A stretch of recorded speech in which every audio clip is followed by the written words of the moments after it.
এখনো শীতের তীব্রতা কমেনি জামালপুরে। সন্ধ্যার পর থেকে বাড়তে থাকে শীত, সেই সাথে ঘন কুয়াশা ও হিমেল বাতাসে দুর্ভোগ বেড়েছে নিম্ন আয়ের মানুষের। শীতের তীব্রতা থেকে বাঁচতে খড়কুটো জ্বালিয়ে বাঁচার চেষ্টা করছে তারা।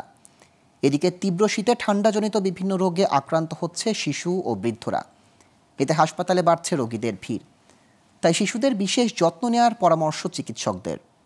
জামালপুর থেকে ফিরোজ শাহের তথ্য ও চিত্রে ডেস্ক রিপোর্ট। কয়েকদিন ধরে হিম শীতল বাতাস আর ঘন কুয়াশায় ঢেকে আছে পুরো জামালপুর জেলা। তীব্র শীতে ঘরবন্দি নিম্ন আয়ের মানুষ, পাশাপাশি কর্মহীন হয়ে পড়েছে খেটে খাওয়া মানুষ।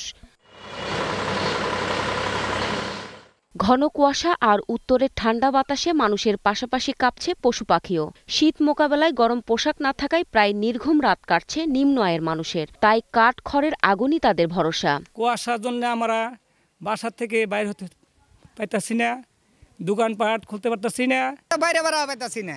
আর আমরা এলাকার স্কুলের পোলাপানরা স্কুলে যাবো, এই কুয়াশার মধ্যে স্কুলে যাবার পাই না।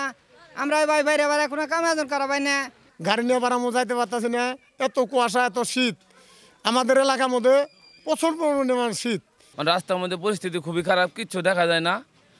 রাস্তাঘাটে অ্যাক্সিডেন্টের সংখ্যা বেশি, আর ছেলে মেয়ে যে ঠান্ডা জ্বর। এদিকে প্রতিদিন বিভিন্ন হাসপাতালে বাড়ছে ঠান্ডাজনিত রোগীর সংখ্যা। তাই শিশুদের গরম কাপড় পরানো সহ বিশেষ যত্ন নেওয়ার পরামর্শ চিকিৎসকের। ঘরকে একটু গরম রাখা এবং বাচ্চাকে গরম কাপড় পরানো এবং মাথায় টুপি পরানো, হাতে পায়ে মোজা পরানো, বিশেষ করে নবজাতক বাচ্চাদের ক্ষেত্রে এটা খুবই জরুরি। এবং প্রয়োজন ছাড়া শিশুকে বাইরে না নেওয়া এই সময় উত্তম। আর গোসলের ক্ষেত্রে অবশ্যই কুসুম গরম পানি ব্যবহার করবে এবং প্রতিদিন গোসল না করলেও একদিন বা 2 দিন পর পর গোসল করবে, সেটাও কুসুম গরম পানির সাহায্যে। শিগগির স্থানীয় প্রশাসন সহ বিত্তবানদের এই শীত থেকে অসহায় দরিদ্রদের রক্ষায় এগিয়ে আসার আহ্বান জামালপুরবাসীর। Global television news desk.